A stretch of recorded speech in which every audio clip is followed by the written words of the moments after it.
Have the sniffles? Feeling under the weather? Have an ache or a pain? Then generally, our first stop is the drugstore, but this luxury is only allowed to humans. It may not surprise you to learn that the rest of the species that inhabit the planet come up with some very interesting ways of self-medication. Deep in the English countryside, animal behaviorist Cindy Engel studies a new form of biology called zoopharmacognosy, or animal self-medication. Cindy's dedicated the last few years of her life into compiling all of her research into a new book.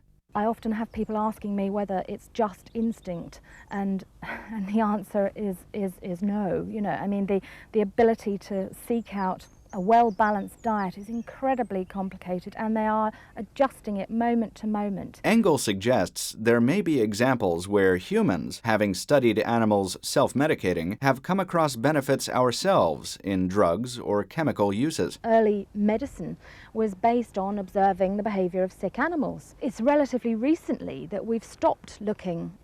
Chimpanzees have already shown 6 or 7 new compounds previously unknown to science, many of which are incredibly important for human medicine. Engel's book has received enormous interest in scientific communities across Europe and North America.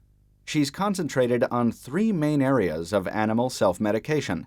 First are curative measures, whereby animals have the ability to cure contracted ailments. Second are preventative measures, whereby animals take positive action to protect themselves from illness or parasites. And lastly are avoidance measures, where animals have the knowledge or insight to avoid toxic plants and select the right food to keep themselves on a healthy diet. Cows, for instance, have certain ways of improving their self-health. Cattle have got a special type of stomach. They have to ferment the tough, fibrous material in the grass, and fermentation requires a really carefully balanced level of acidity, and clay being alkaline will help balance acidity for the fermentation process. And this is not an unconsidered part of the cow's ecology and behavior. Some species will travel long distances just to get to the right type of dirt.